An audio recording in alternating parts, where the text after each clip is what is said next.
찬송가 496장.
시작이 반이다라는 말이 있죠. 그 말보다 더 중요한 것은 끝이 전부다 하는 거예요. 끝이 전부다. 가장 마지막이 제일 중요합니다. 우리는 오늘 마가복음이 어떻게 끝나는가 하는 것을 눈여겨봐야 되겠습니다. 끝이 중요하니까. 마가복음은 교회에 복음의 사명을 주면서 끝이 나는데 15절에 또 이르시되 너희는 온 천하에 다니며 만민에게 복음을 전파하라. 믿고 세례를 받는 사람은 구원을 얻을 것이요 믿지 않는 사람은 정죄를 받으리라. 우리 모든 성도는 하나님의 말씀을 전해야 하는 사명을 부여받았습니다. 복음을 전하려고 할 때 먼저 나 자신이 복음에 대해서 빚진 자다 하는 것을 알아야 됩니다. 사도 바울에게 선교의 원동력이 되었던 것은 두 가지였는데 첫 번째는 그가 다메섹 도상에서 예수님을 만나서 사명을 받은 그 감격을 그는 잊을 수가 없었고, 그리고 나서 두 번째로는 나 자신이 복음에 대해서 빚진 자다 하는 것을 떨칠 수가 없었습니다. 온전한 사람은 빚을 지면 부채의식 때문에 그 빚을 조금씩이라도 갚게 돼 있습니다. 그 마음에 부담이 있기 때문에 그 빚을 갚기 위해서 노력을 하게 돼 있습니다. 우리는 사도 바울처럼 복음에 대해서 빚진 채무자라고 하는 사실을 인식을 하고 우리 하나님으로부터 받은 이 은혜의 빚, 내가 이것을 반드시 좀 갚아야 되겠다 하고 날마다 그것을 힘쓰는 성도님들이 되시길 바랍니다. 그게 마가복음의 결론입니다. 마가복음에 보면 수많은 예수님의 사역들 가운데 주로 병 고치고 귀신 쫓아내고 천국 복음을 선포하고 이런 것들이 다 주제였는데 결론은 결국은 천국 복음입니다. 예수 그리스도를 믿음으로 천국에 들어간다 하는 사실. 자, 복음을 전하기 위한 우리 주님의 명령은 무엇일까? 첫째로는 우리가 성령 충만함을 먼저 받아야 됩니다. 사도행전 1장 18절에 오직 성령이 너희에게 임하시면 너희가 권능을 받고 예루살렘과 온 유대와 사마리아와 땅끝까지 이르러 내 증인이 되리라 이렇게 말씀하셨죠. 예수님은 우리가 전도나 선교를 하기 전에 먼저 나 자신이 성령 충만함을 받을 것을 요구를 하십니다. 왜냐하면 성령을 받아야만 그 전도의 사명을 능히 감당할 수 있는 권능을 받을 수 있기 때문에 그렇습니다. 그래서 우리는 항상 성령 충만함을 갈망해야 됩니다. 우리가 잘 아는 대로 약한 자는 강한 자를 이길 수가 없습니다. 강한 자를 결박하기 위해서는 내가 더 강한 자가 돼야 됩니다. 우리가 성령을 받기 전에는 마귀는 우리보다 훨씬 더 월등하게 강한 자입니다. 우리의 인간의 힘으로는 마귀와 더불어 싸워서 이길 수가 그럴 힘이 없습니다. 그렇기 때문에 우리는 마귀보다 훨씬 더 강한 분을 의지해야 되고 그분의 힘을 더 입어서 싸워야 되는 거예요. 성령의 권능으로 무장을 해야 됩니다. 그래야만 마귀의 세력을 우리가 이길 수 있고요. 마귀의 권세 아래 묶여있는 이들을 풀어줄 수 있는 권능이 힘이 우리에게 생기는 겁니다. 성령 충만 받아야 되고 두 번째는 제자 삼아라 그랬어요. 마태복음 28장에 너희는 가서 모든 족속으로 제자를 삼아 이렇게 말씀했는데 우리는 왜 제자를 삼아야 될까? 복음을 전한다는 것은 단순히 그냥 외치는 것으로 끝나서는 안 됩니다.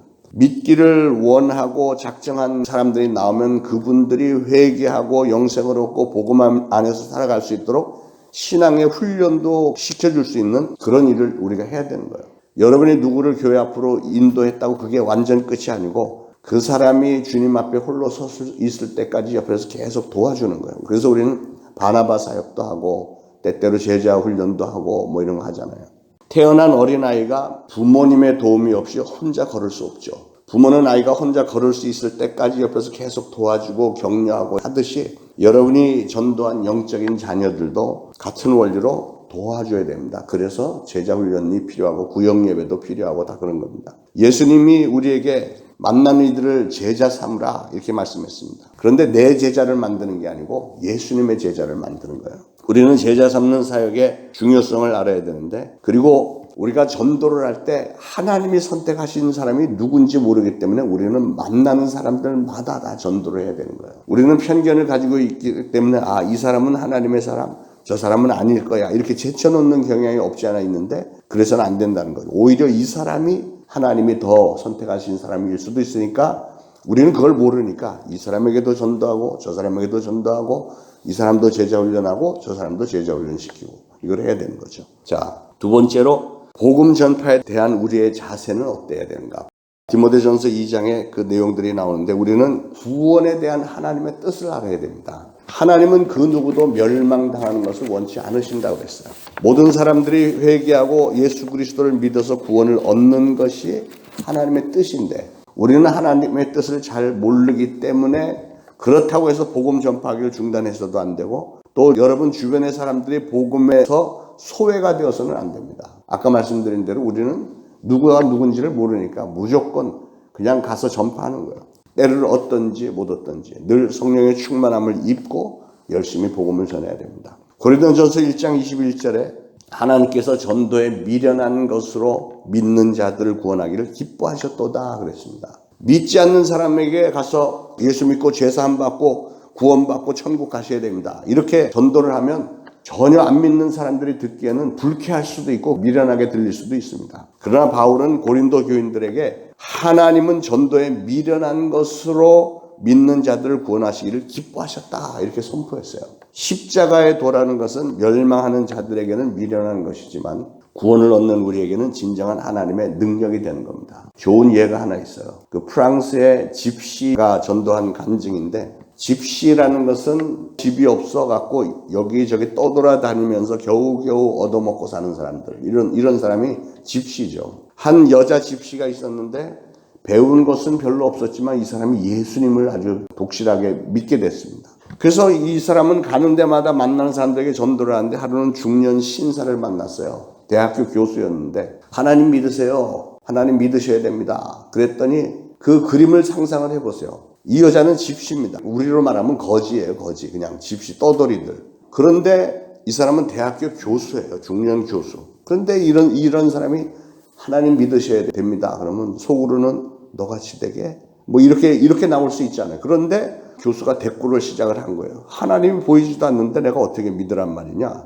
하나님을 보여주면 내가 믿지. 그랬더니 저는 뭐 그런 능력은 없고요. 그냥 회개하시고 예수님 믿고 성령 받으면 하나님 볼 수 있어요. 이렇게 막 합니다. 그러니까 알았어. 그러고서는 뭐 대화할 가치도 없다. 이러고선 집에 왔는데 이 교수가 집에로 왔는데 이상하게 자꾸 생각이 나는 거예요. 곰곰이 생각을 해보니까 맞아, 내가 하나님을 좀 만나고 싶다 이런 생각이 들었어요. 그래서 서재로 들어와서 혼자서 기도해봤습니다. 하나님, 안 보이지만 계시다고 하는 하나님, 나와 함께 얘기 좀 해봅시다. 교수답게 회개하면 된다고 그랬어. 그 여자가 그랬으니까 그럼 회개부터 해보자. 그래서 회개를 하기 시작을 했어요. 자기가 그동안 살아오면서 잘못한 것들, 죄 지은 것들을 하나하나 이게 돌아보면서 기도를 하다 보니까 갑자기 자기 자신이 막 너무 부끄럽고 수치스러운 인간이다 이런 생각이 들었습니다. 결국 이 교수는 혼자서 서재에서 막 펑펑 울면서 회개를 막 하고 그때부터 막 예수님이 믿어지는 거예요. 혼자서 서재에서 성경 말씀도 모르는 상태에서 기도를 했는데 성령을 받은 거예요. 전도에 미련한 것으로 그 집시가 했더니 결국은 놀랍게 역사를 했던 사건입니다. 전도에 임하는 우리의 자세는 그래서 전도에 항상 힘써야 됩니다. 때를 얻든지 못 얻든지 힘써 전도하는 것이 하나님의 뜻입니다. 왜냐하면 우리가 생각하는 때와 하나님이 부르시는 때는 전혀 다를 수 있기 때문에 절대로 때를 놓쳐서는 안 된다는 거죠. 미국에 예수 믿는 어떤 분이 점심시간이 돼서 식당에 가서 식사를 하는데 앞에서 일을 하는 종업원이 눈에 딱 띄었다는 거죠. 아, 저 사람에게 전도해야 되겠다. 이런 생각이 불쑥 올라왔어요. 전도를 할까 말까 기회를 보고 있다가 기회를 잡지를 못하고 그냥 나왔어요. 그런데 나와서 자꾸 그 사람이 생각이 나더랍니다. 마음이 편치 않아서 아무래도 이 사람에게는 가서 전도해야 되겠다. 그래서 식당으로 돌아갔더니 그 종업원이 보이질 않아. 그래서 주인에게 아까 여기서 일하던 사람 어디 갔죠? 그랬더니 그 사람 바로 몇 분 전에 자살했습니다. 그러니까 그 사람을 봤을 때 전도를 했어야 되는데 그랬으면 마음 돌이켜서 자살 같은 거 안 했을 텐데 얼마나 후회가 되는지 그때부터 열심히 전도를 했다는 얘기죠. 저는 개인적으로 우리 하나님은 한국에 제일 큰 소망을 걸고 계시다고 믿습니다. 세상을 구원하는 길은 돈으로가 아니고 군사력으로도 아니고요. 문화로도 안 되고 오로지 예수 그리스도의 복음으로 세상을 구원할 수 있는 줄 믿습니다. 오늘날 75억의 인구를 구원할 수 있는 길은 복음밖에 없습니다. 코로나 때문에 이렇게 마비가 된 이 세상 가만히 보면 이건 분명히 하나님의 어떤 뜻이 있고 우리를 깨우치려고 하는, 깨어라고 하는 하나님의 메시지가 분명히 들어있기 때문에 그것을 우리가 메시지로 잘 받고 예수 그리스도의 복음을 전하는 일에 열심을 내야 되는 거예요. 제가 새벽 기도의 말씀을 준비해서 이렇게 전달하고 주일 설교도 하고 막 어떤 때는 설교를 해도 전혀 안 먹힐 때가 있어요. 나름대로는 열심히 설교를 했는데 반응이 전혀 무반응일 때가 있어요. 이거 알아듣는 건가? 받아들이는 건가? 그래도 설교를 해야 되는데 그러나 어떤 때는 좀 아깝다는 생각이 들어요. 왜냐하면 나는 나름대로 열심히 준비해서 설교를 했는데 사람들이 못 알아들었다. 새벽에 와서 그냥 이렇게 고개 푹 숙이고 침 흘리다가 가는 걸 보면 속이 상할 때가 있어요. 여러분은 물론 안 그러시지만 아깝잖아요. 열심히 준비해서 이렇게 전달을 했는데. 그런데 요새는 영상으로 제가 PT로 올리니까 그래도 좀 설교 내용들이 보존이 되고 누군가는 또 언젠가는 들어서 또 은혜를 받는 사람들이 생길 거를 생각하니까 참 감사한 생각이 드는데 그럼에도 불구하고 이 영상 이전에도 복음을 전파하고 아무도 안 듣는 것 같아요. 누군가는 듣고 있다는 사실이죠. 그래서 우리는 때를 얻든지 못 얻든지 복음을 전해야 되는 거예요. 여러분도 사람들에게 전도할 때 필요 없어 이렇게 해도 아까 그 교수처럼 필요 없다고 해놓고 나중에 돌아가면 다시 한번 생각해보는 이런 기회가 될 수 있기 때문에 우리는 때를 얻든지 못 얻든지 복음을 전해야 될 줄로 믿습니다. 오늘도 승리하시기를 축원합니다. 기도하겠습니다. 하나님 은혜를 감사합니다. 오늘도 주신 말씀 저희들의 마음에 새기면서 우리 하나님께서 우리를 향하신 뜻이 무엇인지 때를 얻든지 못 얻든지 전도에 미련한 것으로 온 천하에 다니며 만민에게 복음을 전파하는 것이 우리 신앙인들의 사명인 것을 다시 한번 다짐합니다. 오늘 새 주간을 출발하면서 귀한 말씀 주셨사오니 이 말씀대로 지켜 행하면서 우리 하나님 앞에 귀하게 쓰임받고 영광 돌며 장차 주님으로부터 많은 칭찬 듣고 나를 인해서 구원받는 자의 수가 날마다 한 명씩 한 명씩 늘어나는 놀라운 역사가 일어나도록 성령님 도와주옵소서. 우리 사랑하는 성도들이 오늘도 많은 어려움 가운데 하나님 앞에 나와서 하소연처럼 올려드리는 기도들, 우리 하나님은 분명히 들으시고 응답하여 줄 줄로 믿습니다. 속히 응답하여 주옵소서. 예수 그리스도 이름으로 간절히 기도합니다. 아멘.